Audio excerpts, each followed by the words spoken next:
All right, so there's a driver of that fire truck, Madison Fire Department Station 1, I think. Uh, Came around, he drove around that corner, came down here. I was driving this way. I seen the light. He turned his lights on when he got behind me, the red and white lights of that fire truck. When he pulled up behind me, there was no sound, so I had to look in my mirrors to see that there was red and white lights on, because I was waiting to figure out if I should park in there or somewhere along this road, but I couldn't see anywhere to park.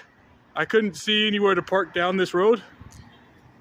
So he pulled up slowly behind me, flashed his lights, and then I pulled forward because I thought the fire truck had his lights on the whole time. So I pulled over right here, and then he wasn't happy. No, I pulled over there, back there, and then I assumed he was going to drive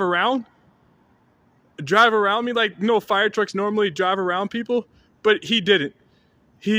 So I pulled over here, in front over here. He still wasn't happy. He honked his horn again.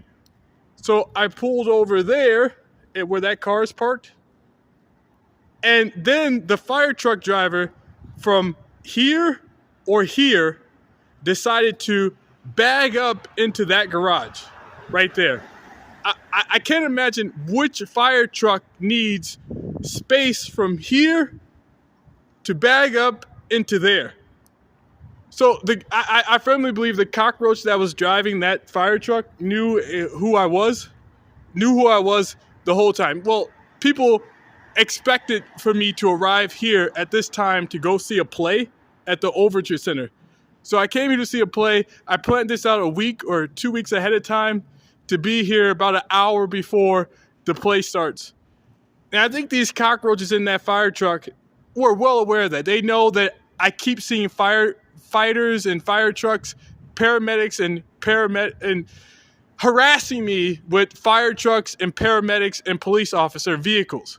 So these cockroaches planned to do the same thing to me tonight because there's a fire department right here next to the parking garage that people use to go to the Overture Center.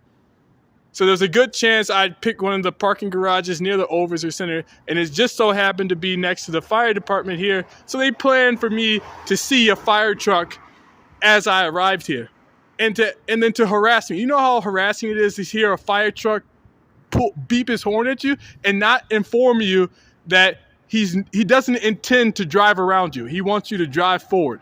And to have to do that twice, to honk your horn at somebody twice without explaining to them that you're just trying to drive, that you're not trying to drive around them like normal people do.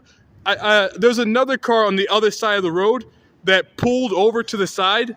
That car pulled over to the side of the road just like I did on the other side of the road. But this cockroach, the guy who was driving that fire truck, is in the gay community. That driver of that fire truck is in the gay community, and he likes to harass people who aren't in the gay community. And he just did that tonight. And when I pulled over where that car is, right there, I pulled into the where that car is. That's when the fire truck decided to bag up from here or here, somewhere over here, into the third, that garage right there. I don't know why that driver of that fire truck needed this much room to bag up into that parking spot. So he was just trying to keep scooting me forward in an annoying manner to get me to make excessive room to park into that garage. And I decided to tell that there's a guy who's dressed up as a firefighter every day who is harassing somebody in the community. That's who works for the Madison Fire Department and drives that fire truck. Someone who believes it's okay to harass people in the community. That guy.